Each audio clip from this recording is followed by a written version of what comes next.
Hello and welcome to this Mikhail Tal video. So if you're not familiar with the different series that I've been doing, I will have a playlist with different top chess players. I started a Bobby Fischer playlist and a Capablanca playlist, and so now I'm starting a Mikhail Tal playlist, and eventually each of those will have maybe 20 games from those players in each playlist. So, if you're not familiar with Mikhail Tal, the former world chess champion, he defeated Botvinnik, I believe, in 1960, and then Botvinnik came back and won the title back from Tal in 1961 in a rematch. Now, Tal, he was known to have health problems. It looks like he died here in 1992 at age 55. So his health problems sometimes affected his game. He was born in 1936 in Riga, Latvia, and he was known as the magician of Riga for being able to pull tactics seemingly out of thin air that he used to defeat many opponents. So his games are really known for being quite tactical and just daring attacks that he destroys opponents with. I'm going to try for this first game and find a early game here that I've chosen. So he was born 1936. So this first game will be a longer game. That way you can see all the way through from opening, middle game, and end game, how Tal played. And this is earlier in his career, at the beginning. So 1949, he's 36, about 13 years old here. So I wanted to get a younger Tal game in first. And future games will have other games from later in his career where he developed and matured as a crazy attacking player. So this game, now it's Tal, obviously he wins the game, so sorry if that gave anything away, but I'm going to go and look at the accuracy percentage here, and we'll see what accuracy rating. He got 88.3. So pretty good for a 13-year-old player. And his opponent had 84.4% accuracy. And we see a lot going on in this game. Tal gives up his advantage. It's almost even again. He loses his advantage before making progress and winning the game. And Tal was known for saying that he liked to take his opponents into a deep, dark forest of variations where 1 + 1 = 3, where they can get lost in those variations and not be able to find their way through. And so sometimes his tactics weren't always quite accurate, but they may be so confusing that the opponent was not sure what to do about them.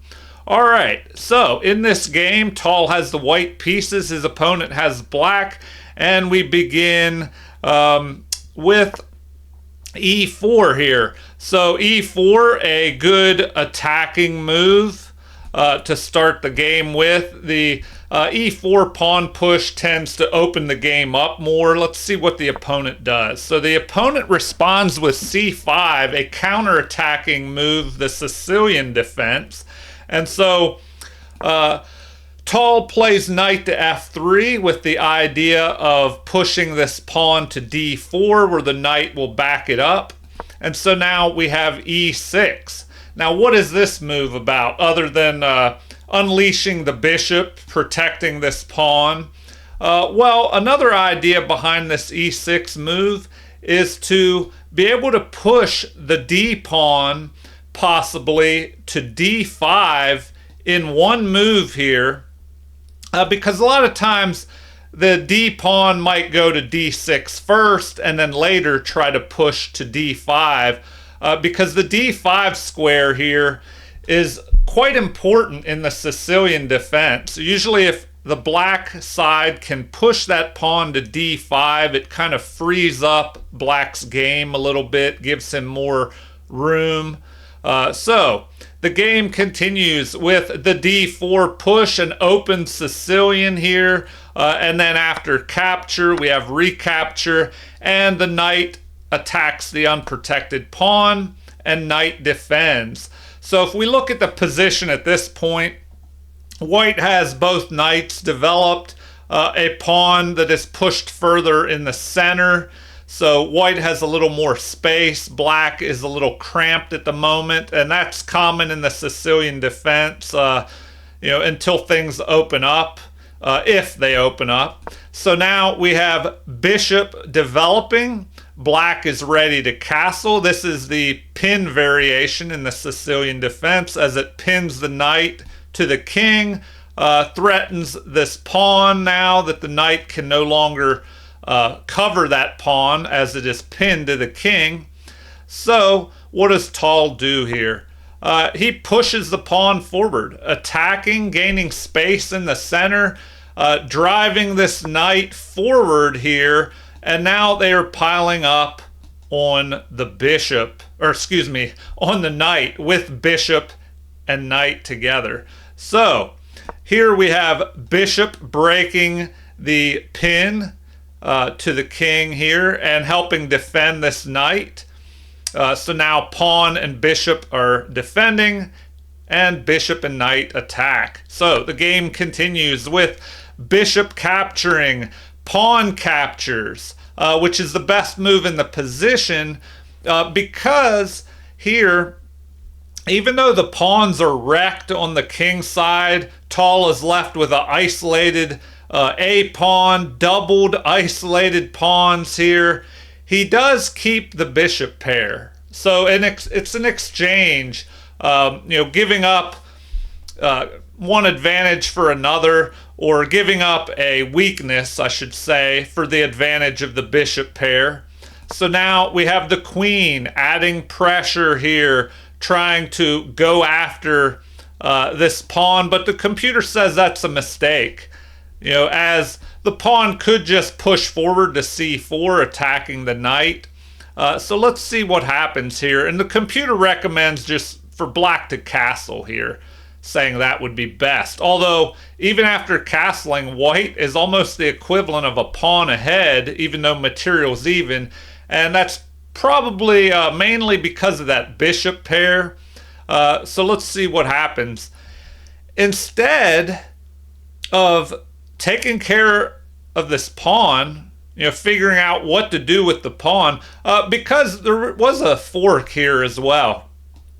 So we have knight and queen piling up on this pawn, and the other pawn was threatened with a possible capture by the queen with check. So Tal plays the best move. He fortifies this central pawn, and now this pawn also cramps black's position. So his opponent finds the best move. Instead of going after this pawn here with the knight, instead he pushes the a pawn, which prevents a counterattack on the queen here. So the game continues with Tal playing queen to f3, helping defend this pawn, developing the queen off the back rank. The computer says this is an inaccuracy, that it would have been better just to push the pawn forward and attack the knight. But here we have queen to f3. So here the queen is closer to black's king side. There might be a possibility of pushing this pawn in the future with some kind of attack on the center. But the game continues with knight developing an inaccuracy. Apparently d6 would have been better, trying to attack white's central pawn. So now we have knight captures, best in the position, and Tal found it. So after a recapture, now normally it's better to capture with the pawns towards the center in this direction. And if we go back, that happens quite often in the Sicilian, where if the knight is captured here, the pawn will capture towards or recapture towards the center, pulling a pawn into the center, helping fortify the center, and maybe aiding in a push of the d pawn to d5. But that's not possible at the moment, and Tal's opponent instead keeps all of his pawns together and opens up the d file where rooks can possibly attack down towards white's position. So the game continues with c4 finally being played, attacking the knight, and apparently this is the best move in the position. The game continues with a knight retreat here. Interesting choice.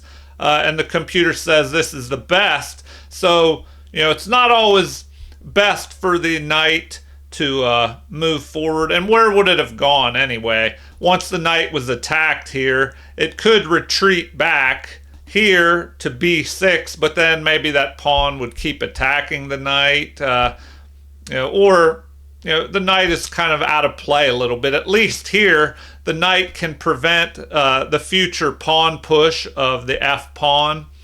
So now the game continues with Tal developing a bishop to d3, an inaccuracy.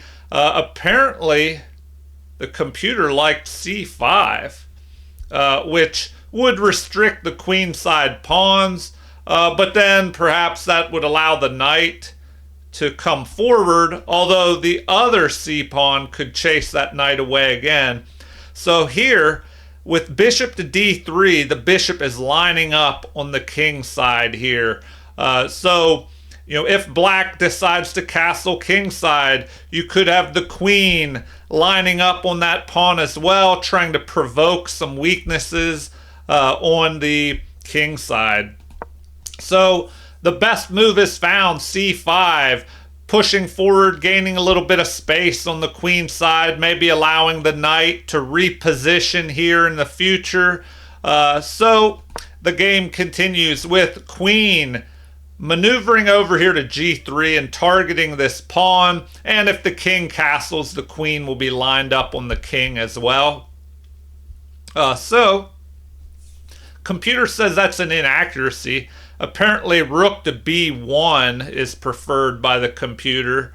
Grabbing the half-open file, which is a little bit better for rooks. If you don't have an open file, you can place them on a half-open file or behind pawns that you plan to push forward. So immediately, Tal's opponent, well drew here, if I pronounce that correctly, he blocks the scope of the bishop and blocks the attack of the queen. And so now the game continues with castling kingside. Bishop is developed. Tal repositions his bishop to the center here, perhaps anticipating black's bishop lining up down through the middle towards the king side. So this could be a preventative move. But at this point, after bishop to e4, it looks like Tal's advantage has evaporated here, and the game is about even with maybe a very slight edge for black. It looks like, once again, rook at a to b1 here, aiming up here towards this backwards pawn would have been preferred. So the game continues with bishops fighting one another for the diagonal down through the center of the board. So Tal just retreats back. Now, if the bishop is captured by black's bishop, it will just help develop a rook when the rook recaptures. So the game continues with queenside castling. So the best move in the position here, and now black has a 3/4 of a pawn worth advantage, even though material is even at the moment. So this move accomplished quite a few things. Castled the king, to safety, although there's an open b file here. That could be a little dangerous. And at the same time, this castling move attacks the unprotected bishop here, so Tal will have to deal with that. And what will Tal decide to do here? Let's find out. So he pushes the bishop forward. Now it is blocked in by its own pawn, but it's aiming at the rook here. So, you never know when the center could break open and the bishop will be lined up on that rook. So the game continues with knight jumping forward, attacking the queen. Queen retreats. And now we have the knight moving further forward into into white's territory with this knight, targeting the bishop here. So now the game continues with rook centralizing. All right. A mistake here according to the computer. And now the game is almost +2 in favor of, or should I say -2 in favor of black here. I'll just say after this move, it's a advantage to Tal's opponent. Now, one issue is the knight can go ahead and capture, knocking out Tal's bishop pair. Of course, the queen can't recapture, so the pawn would have to capture, and it kind of wrecks the pawns on the king side. So let's see what happens. Bishop captures, and apparently computer says that's a great move, getting rid of the bishop, keeping that excellently placed knight on the outpost here. So pawn captures, and now the knight retreats back. Apparently rook to d7 would have been a little bit better. So the game continues with rook, the best move being found with this rook on the half-open file, aiming up at the queen side near his opponent's king. But black still has the advantage here. So the game continues with rook to d7, preparing to double rooks on an open file. But the computer actually likes rook to g8 better, which would have lined up on the king here.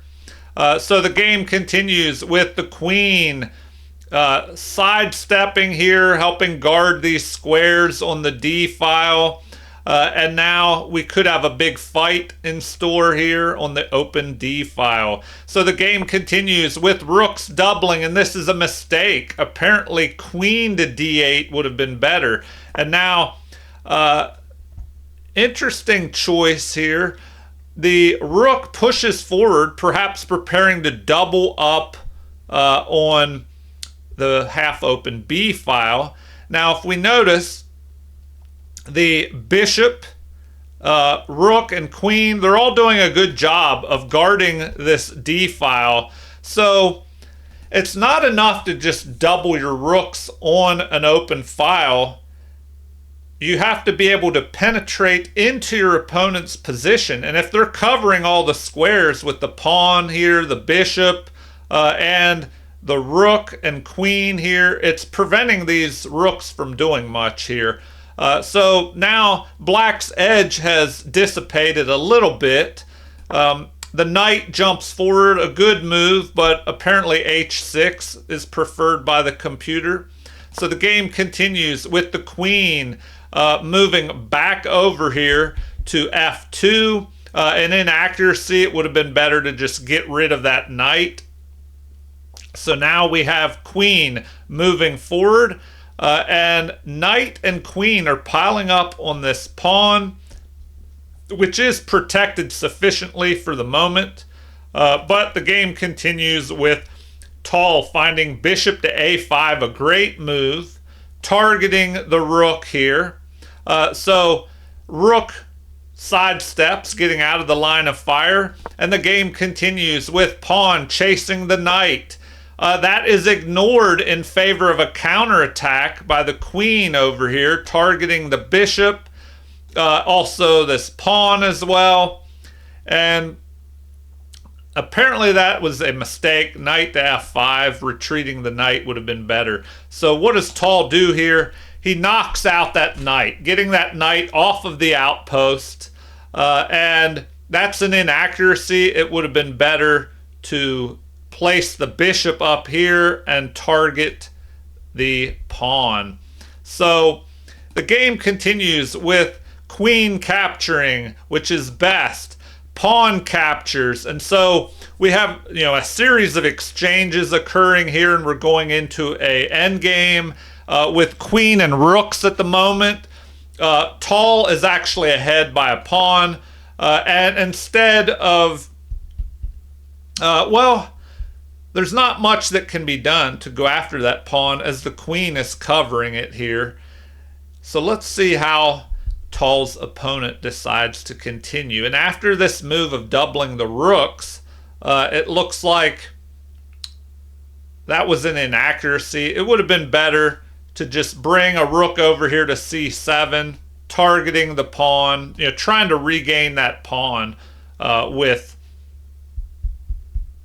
queen and rook. Although, if we have a doubling here, there could be a counterattack up this way if this rook on the 7th rank decides to go after the pawn here. Anyway, a lot going on. So the rooks are doubled, a mistake according to the computer, and the game swings back in black's favor. And so now we have rook to d2. Rook, queen, everything is lining up here. The queen is under attack. So instead of exchanging material, Tal centralizes his queen a little bit more here. And now we have another attack on the queen. So queen moves forward a little bit more here. And now Tal is counterattacking here, threatening. So what can be done? Well, we have a capture, and it looks dangerous for Tal's opponent. There is one move here. Well, it looks like it's dangerous for both sides. So now Tal has one move to escape a mate in 4 or 3 here. He has to go into the corner, and of course that's what he does.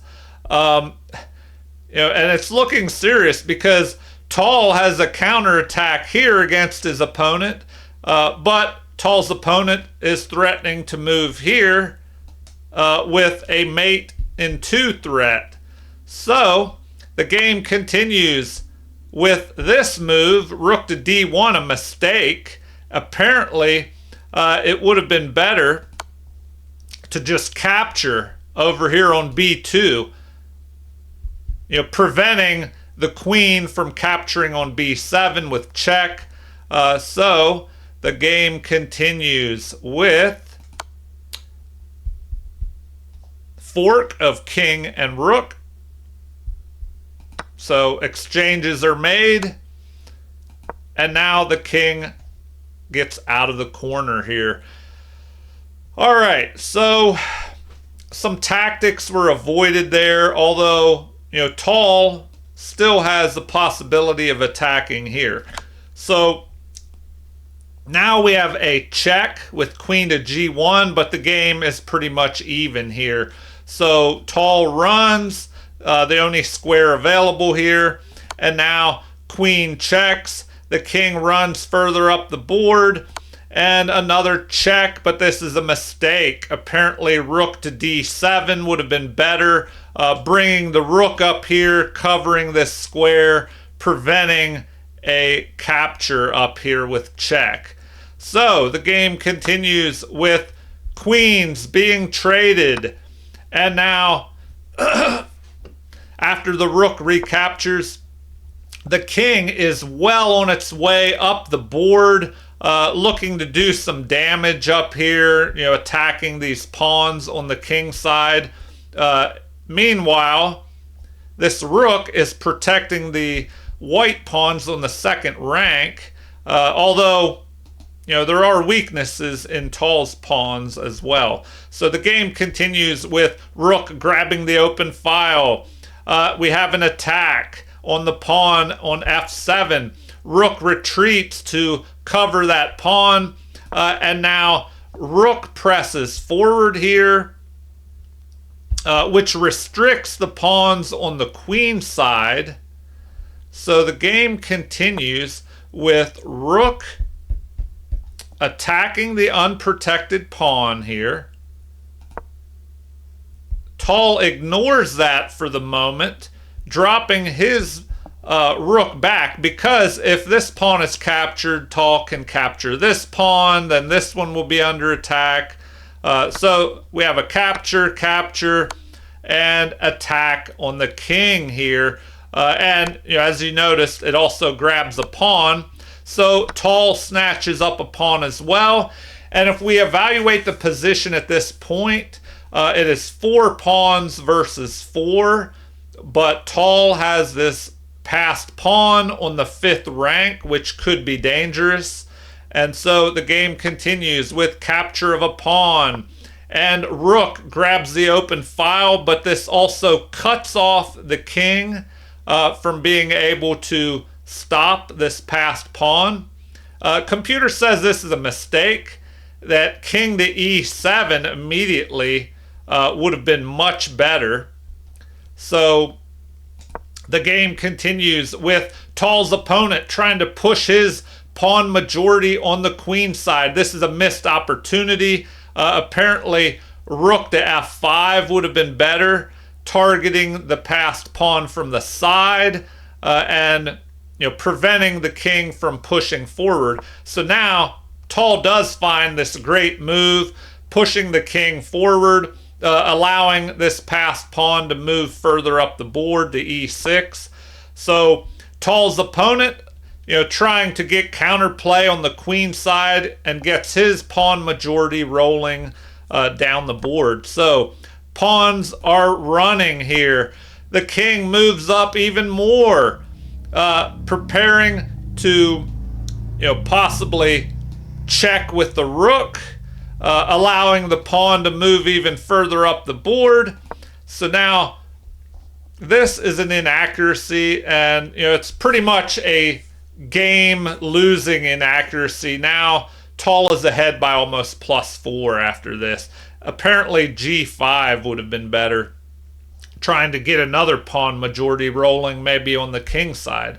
So now we have rook centralizing, targeting these pawns.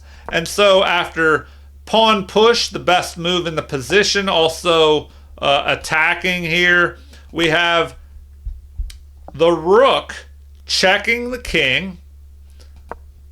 King steps forward and a capture here.